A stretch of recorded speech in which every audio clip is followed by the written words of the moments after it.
आज 75 साल के बाद भी कुछ आवाज़ें ऐसी भी उठती हैं इस मुल्क में। वो कहते हैं कि कौन आज़ाद हुआ, किसके माथे से स्याही की रिदा छूटी, मेरे सीने में भी दर्द है महकूमी का, मादरे हिंद पर उदासी है वही, खंजर आज़ाद हैं सीनों में उतरने के लिए, मौत आज़ाद है लाशों पर गुजरने के लिए। इस पे सोचना चाहिए।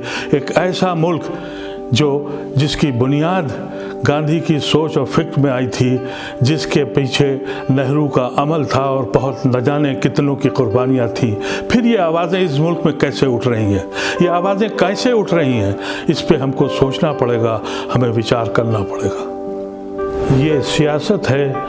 फ्रीडम एक्सप्रेस के दूसरे एपिसोड में हम आज आपसे बात कर रहे हैं पंडित जवाहरलाल नेहरू की, जो पहले प्राइम मिनिस्टर थे।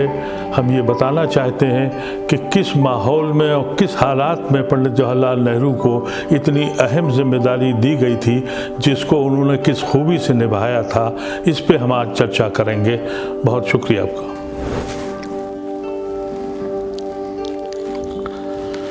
साथियों, हम आज उस वक्त की चर्चा करना चाहते हैं जिस वक्त ये मुल्क आज़ाद हुआ। उस वक्त हिंदुस्तान के क्या हालात थे और पूरी दुनिया का माहौल क्या था, उस पर हमें ज़रूर रोशनी डालनी चाहिए। जिस वक्त हमको मुल्क आज़ाद हुआ हमारा और नेहरू जी को हिंदुस्तान की हुकूमत की ज़िम्मेदारी दी गई, उस वक्त यूरोप और पूरी दुनिया एक अजीब मसले में घुस रही थी। वर्ल्ड वार हो चुकी थी। दुनिया के ज़्यादातर मुल्क, ख़ास तौर से यूरोप, ज़बान की पहचान के ऊपर अपने मुल्क की बुनियाद रखी थी उसने। चाहे वो इटली हो, चाहे वो डेनमार्क हो, चाहे वो जर्मन हो, कोई मुल्क जो था वो अपनी ज़बान से पहचाना जाता था। फ्रांस भी फ्रेंच रेवोल्यूशन से पहले 2 लैंग्वेज या कई लैंग्वेजेस का मुल्क था, बाद में वो भी एक लैंग्वेज पे आ गया। एक तरफ हिटलर की सुप्रीमेसी और डिक्टेटरशिप थी, दूसरी तरफ सोशलिज्म का रवाज शुरू हुआ था। नेहरू उससे इन्फ्लुएंस थे। गांधी के तसव्वुर को नेहरू ने पूरी तरीके से समझा था, यानी साझी विरासत, डेमोक्रेटिक कंट्री, रिपब्लिक कंट्री, एक ऐसा मुल्क जिसमें सबकी हिस्सेदारी हो, सबकी बराबरी हो, सबको हक हो अपनी हुकूमत चलाने का। ऐसे माहौल को एक जो आइडिया दिया था आइडिया ऑफ इंडिया का कॉन्सेप्ट नेहरू लेके इस मुल्क में आए थे और उन्होंने आइडिया ऑफ इंडिया का तस्वुर करके इस मुल्क की बुनियाद संभाली थी, उस मुल्क की जिम्मेदारी संभाली थी। लेकिन एक तबका और था, और वो तबका वो था जो ये कहता था कि नहीं, ये हिंदू राष्ट्र बनेगा। और हिंदू राष्ट्र को बनाने की जो सोच थी वो थी मेजॉरिटी पावर लेने वाली, जो हिटलर का तस्वुर था। हिटलर का तस्वुर ये था कि आप जितनी ज़्यादा हुकूमत, जिसकी कौम ज़्यादा बड़ी है वो हुकूमत करेगा। वो तस्वुर सरवारकर और आरएसएस ने लेकर एक बराबर की लड़ाई लड़ी थी। नेहरू जिस वक्त हिंदुस्तान के प्राइम मिनिस्टर बने, उनके साथ ये मुश्किलात भी थी। एक तरफ एक लड़ाई थी उन लोगों की जो ये कहते थे कि हिंदुस्तान सेकुलर मुल्क बनेगा, और एक वो लोग थे जो कहते थे ये हिंदू राष्ट्र बनेगा। उनका हिंदू राष्ट्र का जो तस्वुर था वो आज भी ग्रो कर रहा है, लेकिन उस वक्त बुनियाद इसकी हिटलर से लेके आई थी, जो फासिस्ट फोर्सेस थी उनकी। नेहरू ने जैसे ही ये कमान संभाली, सबसे पहले उन्होंने एग्रीकल्चर यानी किसानों के ऊपर सबसे बड़ा काम ये किया कि उन्होंने ज़िम्मेदारी का कानून ख़त्म किया, राजाओं रजवाड़ों की हुकूमतों से की सख्तियाँ ख़त्म की और मुल्क में किसानों को उसका हक़ दे दिया। नतीजा ये हुआ कि किसान की अगले 5 और 10 साल के अंदर इनकम 8 गुना बढ़ गई। ये नेहरू की देन थी।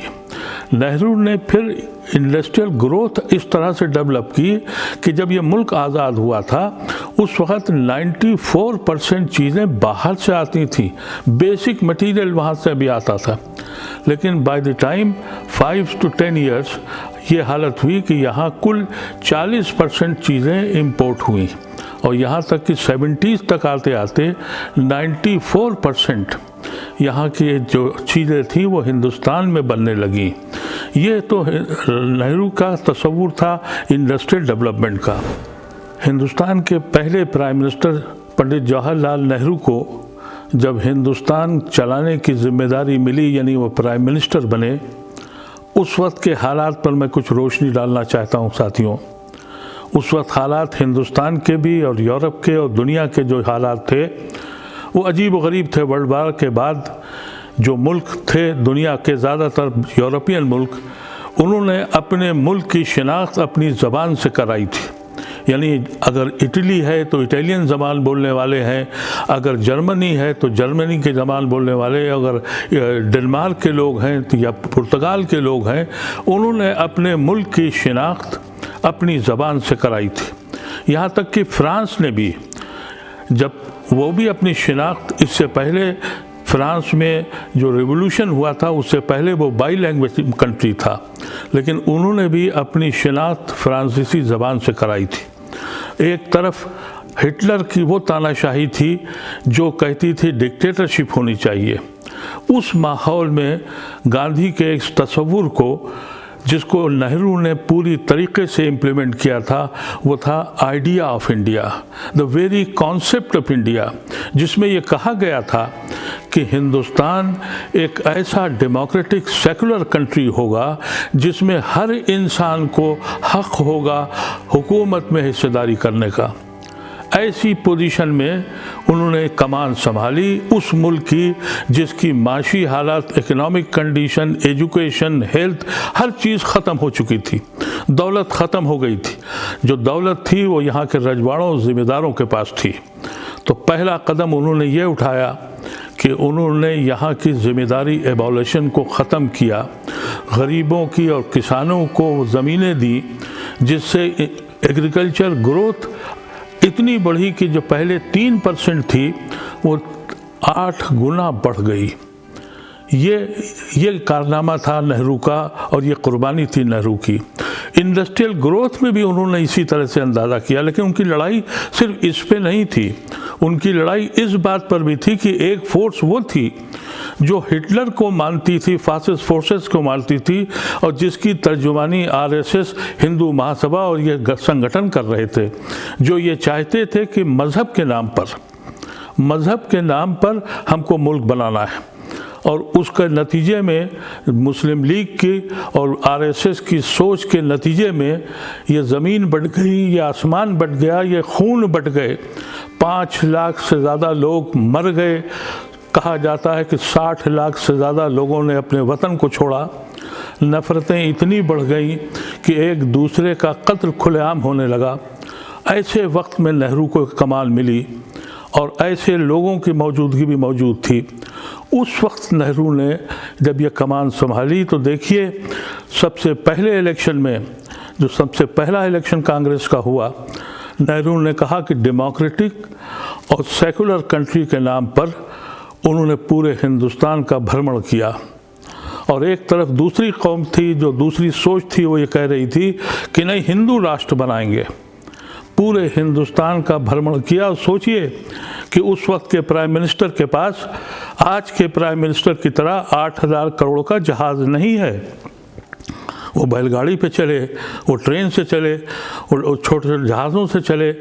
और हिंदुस्तान का जो पहला इलेक्शन हुआ उसमें सिर्फ 6% वोट हिंदू महासभा, आरएसएस को और उन लोगों को जो हिंदू राष्ट्र चाहते थे, सिर्फ 6% वोट मिला। 480 के करीब पार्लियामेंट की सीटों में कुल 10 सीटें हासिल की, वो नेहरू ने हासिल की थी।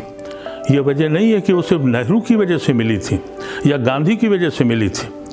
उस समय जो भी सेकुलर लोग थे, उसमें सोशलिस्ट भी थे, उसमें कम्युनिस्ट भी थे, उसमें दूसरी फिक्र के लोग भी थे। यानी सुभाष चंद्र बोस थे, जिनका गांधी के हिसाब से बिल्कुल अलग इख्तिलाफ था। यहाँ तक कि हमारे दूसरे जो अम्बेडकर थे, उनका कांग्रेस से कुछ लेना देना नहीं था।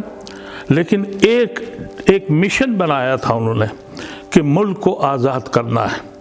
और उस मुल्क को आज़ाद करने में उन्होंने सब ने सहयोग देकर, और जब नेहरू ने अपनी पहली काबीना बनाई तो उसमें उन्होंने अंबेडकर को मिनिस्टर बनाया, लॉ का मिनिस्टर बनाया, जो कांग्रेस के नहीं थे। जो पहला इलेक्शन था, मुल्क आज़ाद हो चुका था। अब फैसला ये होना था कि ये मुल्क सेकुलर डेमोक्रेटिक कंट्री होगा या फिर हिंदू राष्ट्र होगा, जैसे पाकिस्तान बना था।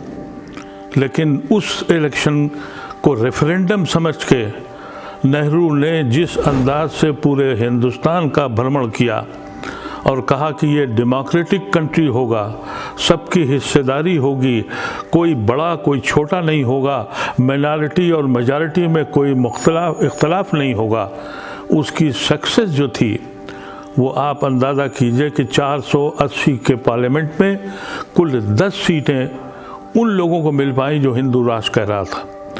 लेकिन आज वो लोग जो हिंदुस्तान के बनते वक्त फैसला किया था, आज वो कहाँ हैं? क्योंकि अब वो लोग हावी हो गए। इसकी बुनियाद वजह क्या है ये मैं आपको आगे बताऊंगा, लेकिन पहले इलेक्शन को आप सोचिए कि वो इलेक्शन हमारी बुनियाद था, वो रेफरेंडम था और ये बात वाज़े हो चुकी थी। और उसका अंदाज़ा आप इस अंदाज से करें कि मुस्लिम कम्युनिटी वो डिवाइड हो गई थी, उसके खून बढ़ गया था। एक भाई वहाँ चला गया था तो दूसरा भाई अपने माँ बाप को यहाँ दफन करने के लिए हिंदुस्तान में मौजूद था। ये कारनामा था नेहरू का, ये सोच थी गांधी की, जिसकी बुनियाद पर हमको फ़ख्र हुआ, पूरी दुनिया को ताज्जुब भी हुआ और फ़ख्र हुआ कि हिंदुस्तान एक डेमोक्रेटिक इलेक्टेड रिपब्लिक है जहाँ सबको बराबर का हक़ है। यहाँ से इसकी बुनियाद पड़ी थी इस मुल्क की। अब इस पे आप सोचिए कि हम 75 साल के बाद कहाँ खड़े हैं। हम इसकी बात और बातें आपको इसको तफसील से बताएंगे। नेहरू के कंट्रीब्यूशंस की अगर बात की जाए तो शायद हफ्तों और महीनों लग जाएंगे। कौन सा ऐसा पहलू है, कौन सा ऐसा लम्हा है जिसमें एक तारीख़ नहीं छुपी हुई है और नेहरू का कद कितना बुलंद था। उनकी इल्मी सियाहत का अंदाज़ा आप सिर्फ इस किताब से कर लें जो उन्होंने जेल में बैठ के लिखी थी, डिस्कवरी ऑफ इंडिया। ये वो किताब है जो दुनिया में पहचानी गई, जिसकी इज्जत हुई। अगर नेहरू कुछ भी न करते और ये किताब लिख देते तब भी उनकी दुनिया में पहचान मौजूद थी। आज कहाँ हैं हम?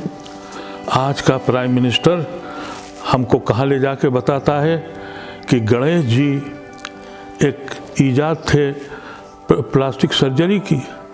ये इस किताब ने हिंदुस्तान का वक़ार बुलंद किया और आज के प्राइम मिनिस्टर के बयान ने हमारा मजाक का पहलू बना दिया। धीरे धीरे हम कहाँ से कहाँ आते चले गए। नेहरू के जो सबसे बड़ा जो कॉन्सेप्ट था वो उसका जिक्र पिछले एपिसोड में मैंने आपसे किया था कि गांधी ने कहा था कि जो मैं सोचता हूँ नेहरू उसको कर दिखाता है, और नेहरू ने कर दिखाया था। सबसे बड़ा जो उनके ऊपर परेशानी का वक्त था, उस वक्त का माहौल आज से ज़्यादा ख़राब था। उस वक्त के लोग समझे नहीं थे कि मुल्क कैसे बनेगा। ऐसे माहौल में नेहरू ने पहचान लिया था, वो समझ गए थे। इसीलिए उन्होंने सन 52 में ही पटेल की इंतकाल के बाद सारे चीफ मिनिस्टर्स को लिखा था कि हमारे लिए सबसे बड़ी मुसीबत है वो है सेकुलरिज्म के ख़िलाफ़ कम्युनलिज्म का काम। और उन्होंने ये कहा था कि अगर मेजॉरिटी कम्युनिटी कम्युनल हो जाएगी तो मुश्किल होगी। और उनका ये जुमला एक है कि मेजॉरिटी कम्युनिटी अगर नेशनलिज्म की बात करती है तो समझ लो तासुब की बात कर रही है, क्योंकि ये बात हिटलर का सोच थी। नेशनलिज्म के नाम पर कम्युनलिज्म को बढ़ाने का, जो आज हर रोज़ आप सुनते हैं। जब भी कहा जाता है कि देशभक्त, यानी समझ लीजिए मेजॉरिटी कम्युनलिज्म है। ये भक्त के माने क्या है? आप क्या बात समझना चाहते हैं? जो लोग जिन्होंने इस मुल्क के लिए साथ लड़ाई लड़ी थी, ये वही लोग हैं जो कभी भी इसके साथ इसलिए नहीं आए कि उनका कॉन्सेप्ट बिल्कुल मुख्तलिफ था। लेकिन ये बुनियाद जो नेहरू ने रखी थी, और आप देखते होंगे इसी वजह से नेहरू को किताबों से भी गायब कर दिया। नेहरू का नाम तक ख़त्म कर दिया है। कुछ साल पहले राजस्थान में जब बीजेपी की सरकार थी तो वहाँ की किताबों से चैप्टर से नेहरू की नाम ख़त्म कर दिया गया था। मुझे याद है मैंने पढ़ा था कि केरल के एक लीडर ने आरएसएस के लीडर ने ये बयान दिया, राइटिंग एक आर्टिकल लिखा कि गोडसे से सबसे बड़ी गलती ये हुई कि उसने गांधी को मार दिया। उसे तो नेहरू को मारना चाहिए था। गांधी तो एक सोच थी, नेहरू अमल करने वाला आदमी था, उसको गोली क्यों नहीं मारी। इस मानसिकता के लोग आज हमारे साथ इस मुल्क का क्या हाल कर रहे हैं, हमें इस पे सोचना पड़ेगा ये कौन सी राजनीति पैदा हो गई है। लेकिन आप सोचिए, अगर वो सारी बातों को तसव्वुर कीजिए।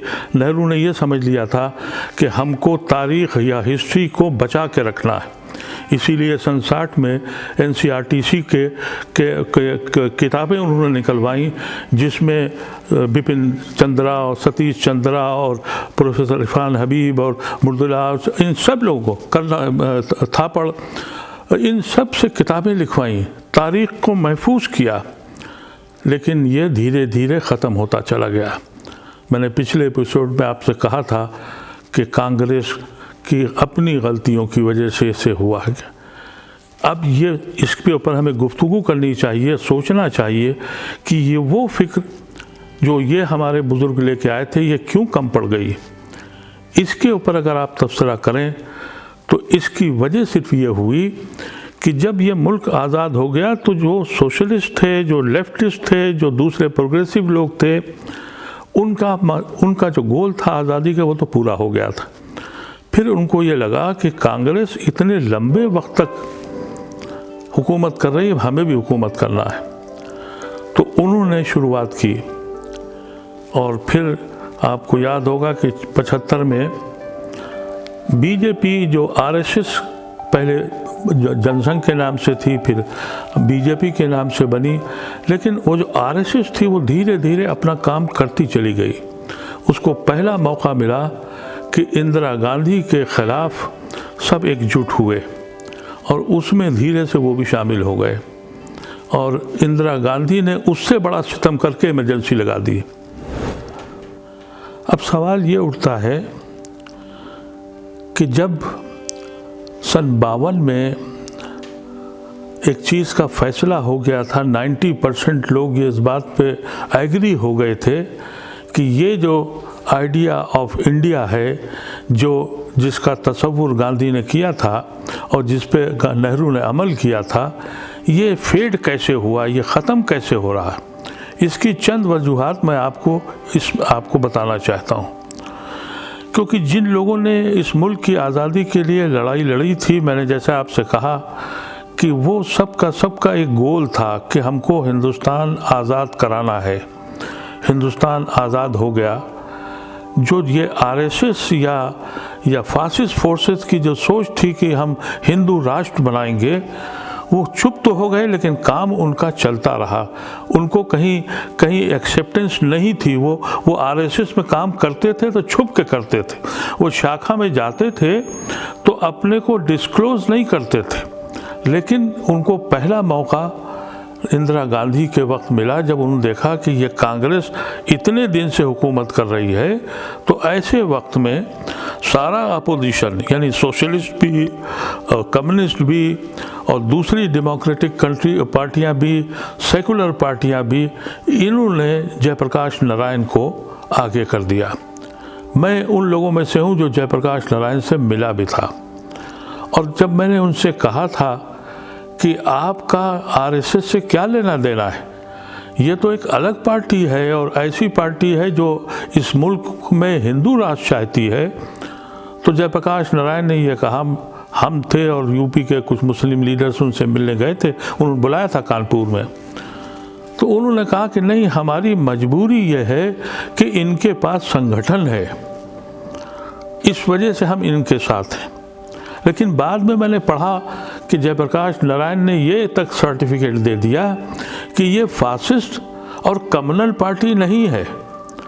यहाँ तक वो उनकी एंट्री हो गई, और ये पहला मूवमेंट हुआ जेपी मूवमेंट के बाद कि ये दबे पांव ये मेन स्ट्रीम में आ गए, एक्सेप्टेबिलिटी की हो गई। इसी तरह से जो उससे बड़ा सितम हुआ जब वीपी सिंह सरकार की आई, क्योंकि सब के सब का एक मकसद था कि भाई कांग्रेस को हटा दो, और ये सब कॉम्प्रोमाइज़ करते चले गए। उसका एडवांटेज आरएसएस को और बीजेपी को मिलता चला गया। वीपी सिंह साहब ने जब अपनी सरकार बनाई तो वो तो एक कमाल ही हो गया कि एक पार्टनर कम्युनिस्ट और दूसरा आरएसएस, और नतीजा हुआ कि वो पार्टी जो सन 84 में 2 सीटों पर थी, 89 में 89 सीटें उसको मिल गईं, और ये प्रोग्रेस होती चली गई। इसी तरह से जब ये अभी कुछ सालों पहले, इन सब पे हम आपको तफसील से बात करेंगे अगले एपिसोड में, लेकिन हम विद रेफरेंस आपको बताना चाहते हैं कि जब अन्ना मूवमेंट शुरू हुआ, मेरे बहुत से अच्छे साथी, बहुत सेकुलर और वो डेडिकेटेड लोग, वो उस मूवमेंट में जुड़ गए। मुझसे भी कहा गया, और मेरे कई दोस्त उसमें ऐसे हैं जिनके मैं नाम लूँ तो आप हैरत करेंगे कि वो भी ट्रैप हो गए। उन्हें मालूम नहीं था कि ये सारा मूवमेंट विवेकानंद इंस्टीट्यूट से चल रहा है, जहाँ से फाइनेंस हो रहा है आरएसएस के लोगों के साथ, और वो मकसद उनका था कि कांग्रेस को यहाँ पर गिला के गिरा दो। और उन्होंने कहा कि साहब, हम एक करप्शन से पूरा हिंदुस्तान परेशान है, करप्शन के नाम पर उन्होंने कहा कि हम आयोग लाएंगे और सब करप्ट लोगों को पकड़ेंगे। यहाँ तक कि कानून जो था वो ये था कि रामलीला मैदान में कानून बनाया जाएगा। आज कोई इसकी बात हो रही है? ये वो सारे मसाइल थे जिसकी वजह से इनको रेस्पेक्टेबिलिटी मिलती चली गई, राजनीति अपनी गंदगी की इंतहा तक पहुंच गई। अब राजनीति जहां है, उस राजनीति में आप सोच भी नहीं सकते कि हिंदुस्तान की वो कदरें क्या थीं। वो राजनीति वो थी कि जब रेल का एक्सीडेंट हुआ तो लाल बहादुर शास्त्री ने कहा कि भाई मैं रिस्पॉन्सिबल हूँ, पहला रेल एक्सीडेंट हुआ था। आज पूछिए, रोज़ कत्ल भी होते हैं, वो कहते हैं कि नहीं, अब तो ये फैसला होता है कि हाई कोर्ट से तो मुजरिम हो गए, अभी सुप्रीम कोर्ट में बाकी है, मुजरिम नहीं है। राजनीति इतनी नीची सतह पे चली गई है कि जहाँ अच्छा इंसान जाने को तैयार नहीं है। अब सवाल ये है कि हम कैसे इनसे लड़ें। लड़ने की वजह यह है कि अब ये इतने मजबूत हैं, क्योंकि फासिस्ट फोर्सेस के बारे में मैं आपको ये बता दूं, उनके बड़े क्लियर कॉन्सेप्ट हैं। पहला कॉन्सेप्ट ये है कि अगर तुम्हारा कोई दुश्मन नहीं है तो एक दुश्मन क्रिएट करो। जिस तरह से हिटलर ने यहूदियों को क्रिएट करके कि ये तुम्हें तबाह कर देगा, यहूदियों का संग है, सार किलिंग, मास किलिंग की, सारी तबाही मचाई। आज इन्होंने ये कहा कि भाई मुसलमान तुम्हारा दुश्मन है। क्यों है? क्योंकि ये जानवरों की तरह बच्चे पैदा करता है। आप सोचिए कि 85% हिंदू मेजॉरिटी को ये कहा जा रहा है कि 15% मुसलमान तुमको 2040 में कब्जा कर लेंगे, मेजॉरिटी में आ जाएंगे। ये टिपिकल फासिस्ट अप्रोच है जो आरएसएस अपनाती है, जिसकी इंस्पिरेशन हिटलर के मूवमेंट से मिलती है इनको, और बहुत बड़ा तबका इस पे तैयार हो गया। फिर उन्होंने कहा कि तुम्हारी नौकरियां चली जाएंगी, ये सब कब्जा कर लेंगे। इस तरह की आज अभी जो आजकल के माहौल में आप देखिए कि उन पे ये भी तक इल्ज़ाम है कि साहब वो कोरोना जो है वो मुसलमान फैला रहा है, इसके ऊपर इलेक्शन लड़ा जा रहा है। लेकिन ये कमज़ोरी इसलिए हो गई है कि जो भी सेकुलर पार्टियां हैं वो अपने वजूद के लिए लड़ रही हैं। उनकी राजनीति सिर्फ ये है कि हम कैसे पावर हासिल कर लें। उनको देश से और देश के हित से और द कॉन्सेप्ट ऑफ इंडिया से कोई ताल्लुक़ नहीं है। और वो एक तरफ दूसरी टीम है जो उसका टारगेट ये है कि उसने जो आज से 100 साल पहले, तकरीबन 100 साल पहले ये फैसला किया था कि हम हिंदू राष्ट्र बना के रहेंगे, वो रोज़ और रोज़ आपकी तरफ बढ़ते चले जा रहे हैं। इनका दूसरा कॉन्सेप्ट फासिस्ट फोर्सेस का क्या है कि जो इंटेलेक्चुअल्स हैं उन पे दबिश मारो, उनको तबाह करो, क्योंकि वो बोलते भी हैं और लिखते भी हैं, वो सोचते भी हैं और समझते भी हैं, इसलिए उनके ऊपर दबिश मारो। जिस तरह से जर्मनी में हिटलर ने वहाँ की जितनी इंस्टीट्यूशंस थी उसको ख़त्म कर दिया था, आज इन्होंने चाहे वो हमारा JNU हो, जामिया हो, अलीगढ़ हो या कोई भी इंस्टीट्यूशंस हो जहाँ से नौजवान बच्चे उठ रहे हैं, जहाँ सोच हो रही है, जहाँ फ़िक्र हो रही है, जहाँ साइंटिफिक रिसर्च हो रही है, उसको ख़त्म करना है। और तीसरा एक कॉन्सेप्ट इनका ये है कि आप अपनी एक नई हिस्ट्री तैयार कीजिए, एक नई दुनिया बनाइए, जिससे कहिए कि हम सब कुछ थे जब दुनिया कुछ नहीं थी। ये इसकी कोई तारीख़ी हकीकत नहीं है, लेकिन मिनिस्टर ये कहता है कि हाँ, भारत में रॉकेट यूज़ हुए हैं, हमारे पास उस वक्त कंप्यूटर मौजूद था, हम जो थे साइंटिफिक रिसर्च हमारी इतनी थी कि हमने गणेश जी का के सूंड लगा दी थी करके। ये कोई और नहीं कह रहा, ये प्राइम मिनिस्टर कह रहा है। और फिर ये कि नेशनलिज्म के नाम पर तुमको, यानी जो हिंदू कम्युनलिज्म है, कि गर्व से कहो, गर्व से क्या कहना है, गर्व से कहो कि हम नेशनलिस्ट हैं।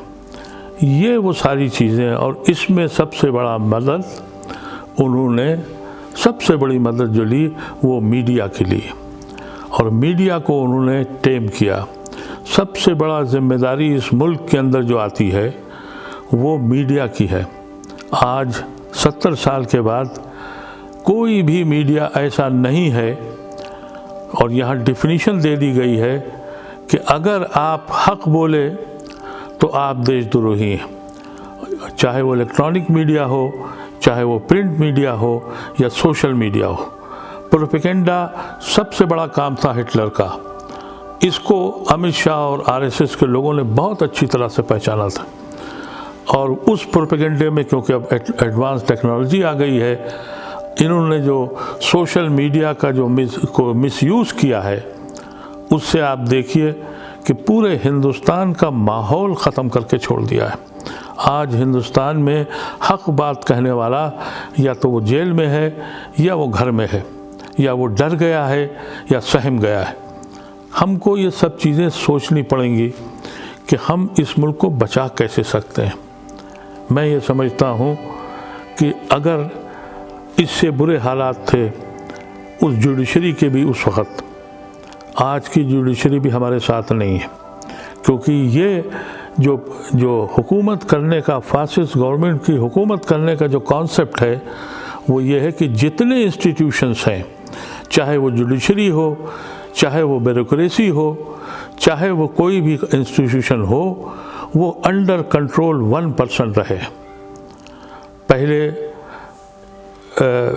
1% का मतलब ये होता था, अटल बिहारी वाजपेयी के ज़माने में भी इनकी सरकार थी, लेकिन अटल जी के यहाँ लायक लोग भी थे, पढ़े लोग भी थे, यानी यशवंत सिन्हा थे, अरुण जेटली थे, वो जेटली थे, एक अच्छी टीम उनके पास थी। तो यशवंत सिंह थे। आज कौन है? आज कोई नहीं है। आज सिर्फ एक शख्स है, और वो शख्स है प्राइम मिनिस्टर नरेंद्र मोदी। ये फासिस्ट की आखिरी मंजिल तक पहुंच चुके हैं। अब अगर इस मुल्क को बचाना है तो सिर्फ, चाहे वो सोशलिस्ट हो, चाहे वो कम्युनिस्ट हो, या वो किसी सोच का सेकुलर आदमी है, इस मुल्क को बचाना चाहता है, तो उसको एक गोल बनाना पड़ेगा, जो गोल गांधी के अंडर में बना था, आइडिया ऑफ इंडिया का। उसको गोल के लिए बनाना पड़ेगा, उसको जुटना पड़ेगा, और ये कहना पड़ेगा कि हम छोटी छोटी चीज़ों के लिए इस मसले को इख्तलाफ नहीं करेंगे। अगर आप चाहते हैं कि ये मुल्क बच जाए तो हमको सारे लोगों को एक होकर, लेकिन मसला ये है कि जो जिस पार्टी का लीडर है वो अपनी पार्टी को जिताने में इस कदर मस्त है, यानी चचा भतीजों में लड़ाई है, बेटे बेटियों में लड़ाई है, सगे भाइयों में लड़ाई है, कोई एक पार्टी पकड़ रहा है, कोई दूसरी पार्टी पकड़ रहा है। मुकाबला किससे है? उस ऑर्गेनाइज गैंग से, उस सोच और फिक्र से जिसको यूरोप तो देख चुका, हमने नहीं देखा था। कहीं ऐसा दौर ना आ जाए कि वो दौर इस ज़मीन पर भी देखा जाए जिसको गांधी की ज़मीन कहा जाता है, जिसको उन लोगों की ज़मीन कहा जाता है जो सांझी विरासत की ज़मीन कहलाती है। मैं आखिर में आपसे ये कहना चाहता हूँ कि हमको ये बात सोचनी पड़ेगी कि ये मुल्क क्या मुंगेरी लाल की सोच से चलेगा या जवाहरलाल की सोच से चलेगा। इस सिलसिले को हम कायम रखेंगे और अगले एपिसोड में वो सारे एविडेंस जो इमरजेंसी में हुए और इनकी एंट्री हुई या दूसरे प्राइम मिनिस्टरों के दौर में हुई और इनकी एंट्री हुई और हम आज कहाँ खड़े हैं, राजनीति अब जो राजनीति है उसको सच में क्या हम ये कह सकते हैं कि ये महज़ब सोसाइटी की राजनीति है या वो राजनीति है जो देश को अब तबाही की तरफ लेके जा रही है। बहुत बहुत शुक्रिया आपका।